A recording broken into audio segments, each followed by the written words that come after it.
كل سنة وانتم طيبين، عيد أضحى مبارك عليكم أجمعين يا رب. وإن شاء الله السنة الجاية نكون واقفين على جبل عرفات، اللهم آمين يا رب. أنا هعمل بسكوت البرتقال. هعمل 3 كيلو دقيق. هحتاج لقالب زبدة أي بقى نوع بتحبيه، كريستال، فرن، أي نوع. لكل كيلو دقيق كيس كيك شيف. أنا هنا مش هعمله بالنشادر، هعمله بس بالكيك شيف. وهحتاج فانيليا البرتقال برضو، لكل كيلو دقيق عليه كيس فانيليا بالبرتقال جميله جدا. وهحتاج 3 كيلو دقيق، كيلو سكر، بس انا لسه هضربه عندي في الخلاط، هنعمه يعني في المطحنه. وهحتاج كوبايه عصير، ممكن اكتر او ممكن اقل. وهنا انا بعمل البسكوت بتاعي من غير بيض، يعني ما بحطش ولا بيضايه، بس هحط نص كوبايه زيت عشان الزيت بيخليه مقرمش وجميل. هعصر بقى البرتقال.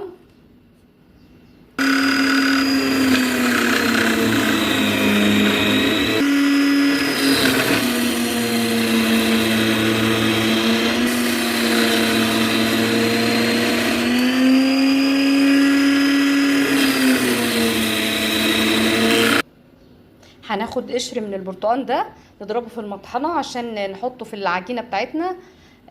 ما تبشرهوش، هيبقى خشن كده ويعكسك كده في الموس وهو نازل.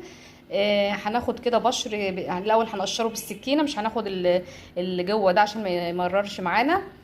وهنبشره بقى في المطحنه كده، نطحنه كده طحنه ناعمه.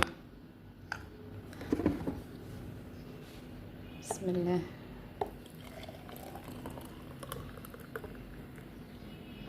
طبعا بقى احنا صايمين، الحبه دول بقى نفطر بيهم. كل سنه وانتم طيبين، وربنا يتقبل منا يا رب الصيام والقيام والدعاء.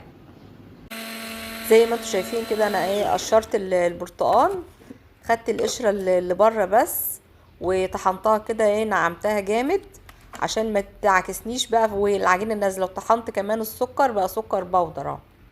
دخلت 3 كيلو دقيق، هحط نص معلقه ملح و3 كيس كيك شيف.